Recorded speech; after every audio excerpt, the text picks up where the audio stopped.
샬롬, 주님의 이름으로 문안을 드립니다. 요즘처럼 이렇게 정말 간절히 기도가 나오지 않는 때는 없었던 것 같습니다. 생명에 대한 존귀함, 하루하루 숨을 쉬고 살 수 있는 그런 호흡 하나하나만으로도 우리가 정말 감사함을 올릴 수밖에 없는 그런 시간들입니다. 한 주간도 여러분 열심히 자리를 지켜내고 또 나라와 국방을 위해서 우리의 삶의 현장에서 성실하게 시간 살아오신 여러분들을 축복하고 또 사랑합니다. 그리고 너무나 보고 싶습니다. 정말로 같이 그동안 찬양하며 예배 드렸던 시간들, 그리고 성경 퀴즈도 나누고 성경 공부하며 라면을 끓여 먹고 맛있는 간식을 나누고, 그리고 얼마 전 혹한기 훈련에 들어가기 전에 나눴던 붕어빵 전도잔치, 그리고 사이버거 나눔 등 그 시간들을 이렇게 기억을 떠올리면서 언제 다시 이 시간이 돌아올 수 있을까 하는 그리움을 올라오는 것을 보게 됩니다. 그렇지만 지금도 주님께서 이렇게 한 생명 한 생명 우리들을 보살펴 주셨고 또 그 도와주심에 감사해서 그렇게 이렇게 휴대폰을 사용하여 여러분들을 영상으로나마 만날 수 있게 돼서 얼마나 감사한지 모르겠습니다. 우리가 모두가 같이 기도하며 아름답게 헌당에서 올려드린 예배당에서 우리가 예배를 드리지 못하지만 고린도전서 3장 16절에 우리의 몸이 하나님의 성전이라고 하신 말씀이 지금 현재 이루어짐을 보게 되면서 우리를 통해 아름다운 예배를 하나님께서 얼마나 기뻐하시는지, 그리고 이 예배를 진심으로 올려드리는 그러한 예배가 되기를 간절히 소원합니다. 오늘 본문이 이제 이스라엘 왕 지혜자 솔로몬이 가장 아름다운 성전을 하나님 앞에 바치면서 기도 중에 하나님께서 선포하신 언약의 말씀을 듣게 되는 장면입니다. 어떤 건지 한번 보겠습니다. 첫 번째로 하나님은 기도로 성전을 세웠음을 아신다고 이렇게 말씀하십니다. 말씀을 보게 되면 11절 12절입니다. 솔로몬이 여호와의 전과 왕궁 건축을 마치고 솔로몬의 심중에 여호와의 전과 자기의 궁궐에 그가 이루고자 한 것을 다 형통하게 이루니라. 밤에 여호와께서 솔로몬에게 나타나사 그에게 이르시되 내가 이미 내 기도를 듣고 이곳을 택하여 내게 제사하는 성전을 삼았으니. 솔로몬은 그 성전과 자신의 궁전을 이제 20년에 걸쳐서 모든 공사를 다 마쳤습니다. 사실 이 성전은 한두 해 이렇게 준비해서 지은 성전이 아닙니다. 솔로몬의 아버지 다윗 왕서부터 시작해서 정말 이 다윗 왕이 너무나 믿음에 정말 강하게 열심히 성실하게 하나님 앞에 간구하면서 살아왔기에 자기가 정말 마지막으로 하나님 앞에 이 성전을 드리고자 하나님께 간구했습니다. 그러나 하나님께서는 다윗이 그의 믿음과 실력으로 올려온 부와 권력을 알고는 있지만 그가 전쟁을 통하여 너무 많은 피를 흘린 그의 그 힘으로 지어드리는 성전은 받고 싶지 않다고 하셨습니다. 그 대신 너의 아들이 너의 후대가 나를 위하여 성전을 지을 수 있도록 허락해 하시겠다고 하셨습니다. 그러기에 그 아들 솔로몬은 아버지 다윗의 그 유산을 가지고 또 그가 그 성전을 지어드리는 그 기쁨을 하나님 앞에 계속해서 간구하면서 주님의 계획이에 이 성전이 완성된 것입니다. 정말로 하나님께서 솔로몬을 통해서 그가 기도하며 지어 올린 그 기도에 하나님께서는 이제 본문에 보면 응답하셨다고 하는 것입니다. 말씀을 보면 하나님께서는 끊임없이 하나님의 자녀와 대화하고 호흡하고 싶어 하셨던 것을 알 수가 있습니다.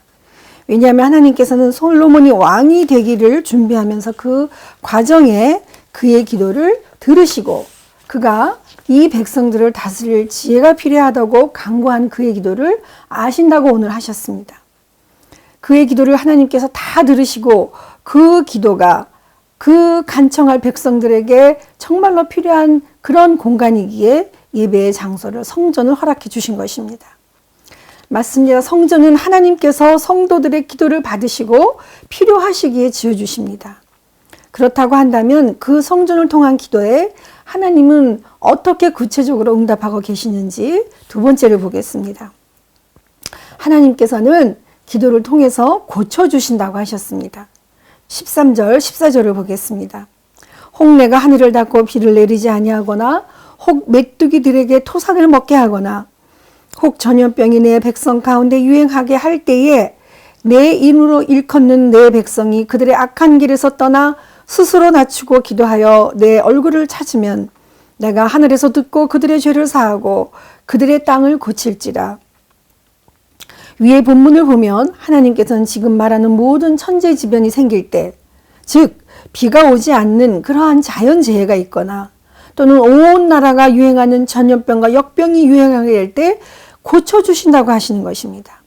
그런데 이 모든 것을 회복시켜주고 고쳐주시는 방법 중에는 반드시 거쳐가고 해야 될 부탁이 있었습니다.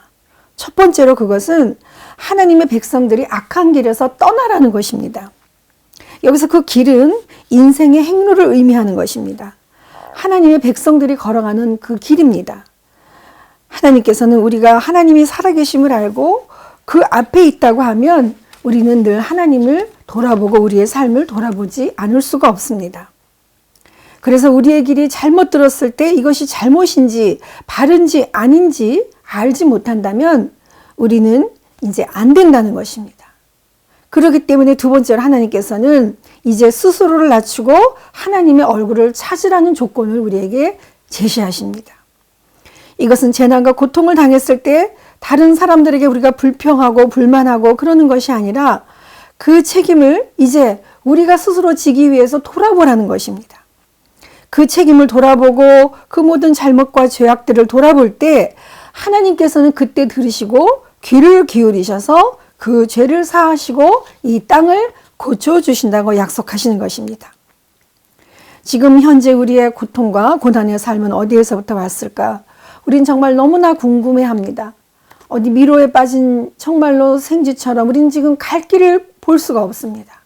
답답하고 정말 앞일을 기약할 수 없는 이 암흑한 이 시대에 하나님 이 고난이 어디서 왔냐고 물어봅니다. 하나님께 물을 때 우리는 처음부터 이 출발부터 물었으면 아마 우리의 길은 하나님이 비춰주는 서강으로 너무너무 멋진 길로 나갔을 수 있을지도 모릅니다. 그런데 처음부터 그렇게 하는 사람은 많지 않습니다. 우리가 아무것도 할 수 없고 우리의 능력이 없을 때, 우리의 지혜로 이 모든 것을 계산할 수 없을 때 도대체 어디에 하나님이 계시냐고 그때서 우리는 두 손을 듭니다. 그러나 지금이라도 두 손을 들라고 하십니다.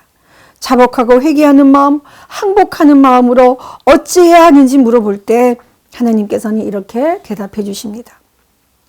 믿음의 조상들이 내 말씀을 향하여 순종했던 것처럼 그렇게 간다고 하면 축복의 길로 인도해 주신다는 것입니다. 그렇지 않을 때 재앙과 연병과 자연재해가 창궐할 것이라고 말씀은 하고 계십니다. 그 말씀은 정말로 시대와 시대를 떠나 이 세계 역사 속에서 지금까지 이루어졌던 것입니다. 그리고 앞으로도 이루어질 것입니다. 여기서 방법은 스스로 낮추고 기도하고 하나님을 찾는 방법밖에 없다는 것입니다. 하나님께서는 스스로 우리 인간이 부족함을 알고 낮추고 주님을 찾게 되면 하나님께서는 귀 기울여 들으시고 죄를 사하여 주시고 이 땅을 고쳐주신다고까지 약속하셨습니다. 그렇다고 한다면 하나님께서는 어떤 방법으로 우리의 요청을 들어주신다는 것입니까? 답이 나오죠. 세 번째입니다. 하나님은 기도에 귀를 기울이신다고 하십니다. 15절 16절 말씀입니다. 이제 이곳에서 하는 기도에 내가 눈을 들고 귀를 기울이리니 이는 내가 이미 이 성전을 택하고 거룩하게 하여 내 이름을 영원히 여기에 있게 하였습니다. 내 눈과 내 마음이 항상 여기에 있으리라. 아멘. 이제 하나님께서는 두려워하지 말고 하나님 앞에 기도로 나올 때에 귀를 기울이셔서 너희들이 나의 백성이고 내가 이 성전과 이 백성을 택하셨다라고 하십니다. 역대상 20장 29절에 보면 만일 재앙이나 난리나 견책이나 전염병이나 기근이 우리에게 임하면 주의 이름이 이 성전에 있으니 우리가 이 성전 앞과 주 앞에 서서 이 환난 가운데서 주께 부르짖은즉 들으시고 구원하시리라 하였나이다 라고 기록되고 있습니다. 주님의 눈이 주님의 마음이 항상 이 성전, 이 우리의 마음, 이 우리의 몸이 성전이라고 하신 약속 앞에 있다는 것입니다. 앞에서도 말씀드린 것처럼 우리의 몸은 이제 주의 성전입니다. 주님께서는 우리 한 사람 한 사람이 주의 성전이 되어 주의 눈과 마음을 담아 끝까지 영원히 함께 하라는 것입니다. 이 약속이 되어지지 아니하면 하나님은 우리를 돌보시지 아니하고 고쳐주실 수가 없는 것입니다. 이제 우리는 선택할 것이 없습니다. 오직 주님께 마음을 두고 주님 앞에 나와야 합니다.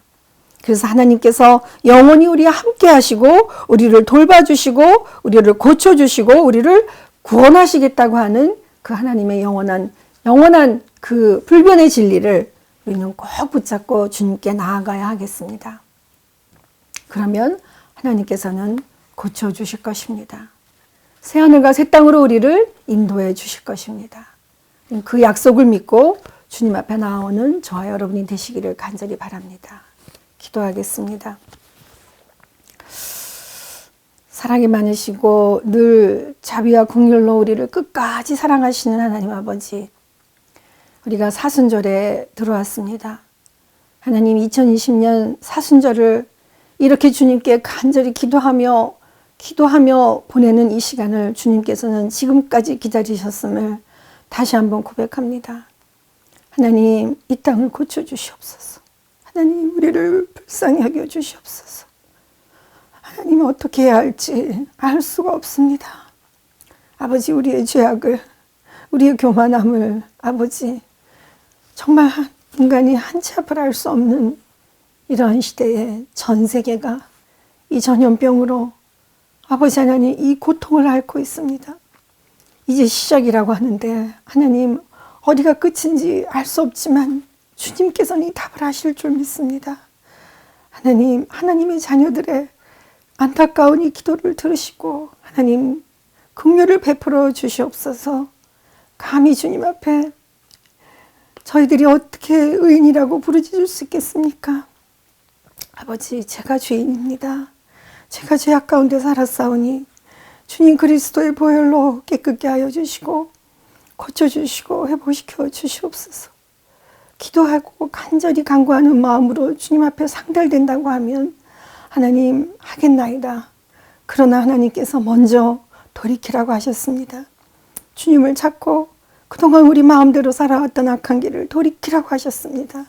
아버지, 회개하오니 하나님 돌아보게 하시고 하나님 선한 양심과 거짓없는 믿음으로 살아가게 도와주시옵소서. 우리 각자의 자리에서 하나님이 이 앞에 계심을 믿고 고람되어 하나님을 믿고 나아가게 하여 주시옵소서. 하나님, 그리하여 지금도 정말로 악한 병과 싸우고 있는 저 아버지 하나님, 아버지 병마에 싸우고 있는 저들을 불쌍히 여기시고 그 아버지 하나님 병마에 싸우고 있는 저 환자들을 고치고자 하는 의료진과 앞장서서 일하는 아버지 하나님 저 기관의 모든 사람들을 하나님 힘을 주시고 도와주시옵소서. 이 땅 위에서 교회가 해야 될 일이 무엇인지 하나님 이렇게 무력하게 아무것도 할 수 없고 아무것도 돌볼 수 없음을 주님 불쌍히 여기시고 하나님 우리의 기도와 우리의 간구를 들어주시옵소서. 다시 한 번만 아버지 새하늘과 새 땅을 열어주시고 하늘문을 열어주셔서 회복의 영으로 하나님, 하나님의 손길 하나면 이 세상을 창조도 하셨고 멸망도 하셨고 죽은 자도 살리셨고 없는 것도 있게 하심을 다시 한번 고백합니다. 하나님 간절히 주님께 바라오니 주여 역사하시고 긍휼을 베풀어 주시옵소서. 우리 주 예수 그리스도 이름으로 간절히 기도하옵나이다. 아멘.